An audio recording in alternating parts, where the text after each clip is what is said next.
This is Class 3 of FFA market swine.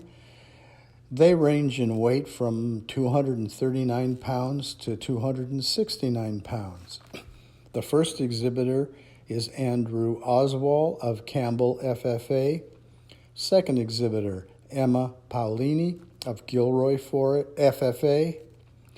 The third exhibitor, Elizabeth Paolini of Gilroy FFA. The fourth exhibitor, Trevor Johnson of Campbell FFA. The fifth exhibitor, Lindsay Meeks of Campbell FFA. Sixth exhibitor is Lucas Epling of Campbell FFA.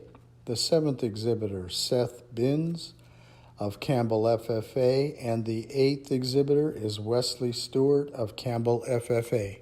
We get into the second class of market hogs here, and even though she maybe isn't driving at a pace that we'd like to see with her head up, I think that it doesn't take long studying her video and checking out the rest of them that this one is the true power hog in class. And I just love this one's extra chest width, her bold rib shape, one that's loaded full of power and extra muscle dimension.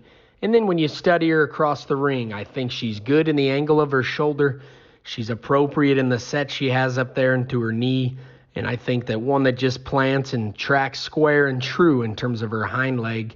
Like I said before, would like to speed this one up, maybe lengthen her out a shot in her hip. But past that, I think she's the best one in class. Now things do get a little close, because if you just were to study these things as they cross from a side profile, I think the Calico Gilt's got as many unique intangibles as any in class. Here's the heads up, tall shouldered gilt that's level in her top line. She's really big in her forearm and stout about her feature. I just think it's as she comes to you and goes away that she maybe disappoints me and kind of holds her there into the second slot. One that isn't necessarily big and pried open in her chest and in her forearm and in her forerib. And then when she turns and drives away, one that maybe just flattens to the base of her hip and just disappoints in terms of just spread and true shape.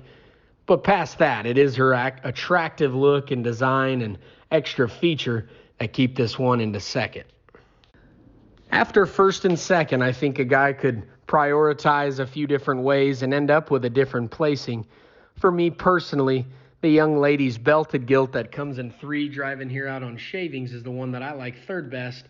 I realize that if you were just to take the quick glance, she is drier in terms of just center body and depth of flank. But past that, this one's stout skulled, big bladed, really good turn to her upper portion of her rib. And she's as fresh in terms of shape and muscle as any of them. One that's still pretty heavy duty in terms of her feature.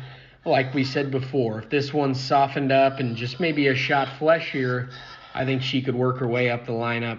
She just comes today a shot lean and 2 dried out in her center rib.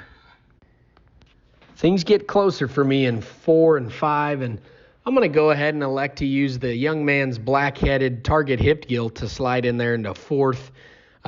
One that I really appreciate, her extra heavy-duty build. This one's skull, foot size, and bonework are hands down the stoutest. Really big bladed hog. Good turn to her rib, and one that certainly has more than enough muscle to get by. It's just from her structure standpoint that kind of limits her to 4th. This one's pushing the limits for me in terms of being too soft and twisted up front in terms of her foot shape. And she's one that gets a little excessive in terms of the set of her hind leg. Maybe isn't the most attractive in motion, yet I still label her plenty flexible and mobile in her build. She's powerful and extra heavy duty. Nice place to be in there in 4th. The gilt in 5th place, I really like the front 2/3 of this one's skeleton. From this one's loin forward, I think she's big and expressive in terms of back shape. One that's really stout and cool about the shape of her head, and she's about as big bladed and opened up through her chest as any of them. It's just when we work from her loin back where I kind of slide her there into 5th. She's kind of tighter in her hip loin, measures pretty short and steep out of her hip, and just isn't as mobile and flexible when we study that one's hock from a flexibility and squareness standpoint, but a really nice gilt there in 5. Lots of good parts and pieces in the young lady's thin-belted barrow that's driving in the arena here in fifth. Here's one that's extra tall-shouldered, really long and extended about his neck. He's easily one of the leaner trimmer hogs in class.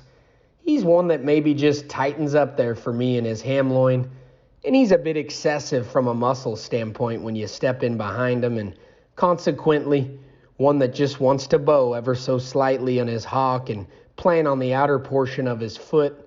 Just isn't as attractive and square and uniform when we study him when he tries to put it all together in motion, but a nice barrow in his own right. We get into our final pair of them, and certainly some differences amongst the two, and I elect to go ahead and slide the young lady's belted barrow into seventh.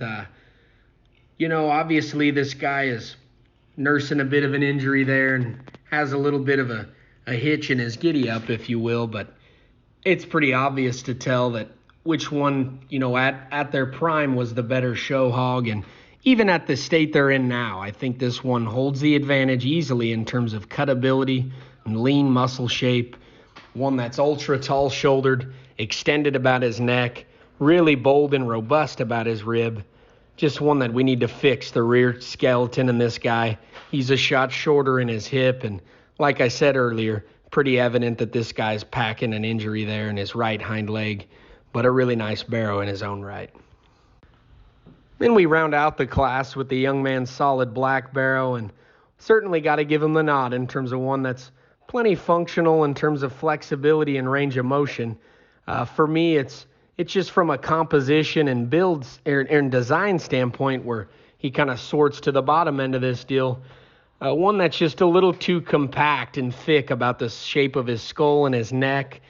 He's easily the most vague and nondescript when you study him right there out of the backside of his blade, and just gets a shot plain when we study him from behind. And then we study these things in motion, a softer footed one that wants to run downhill.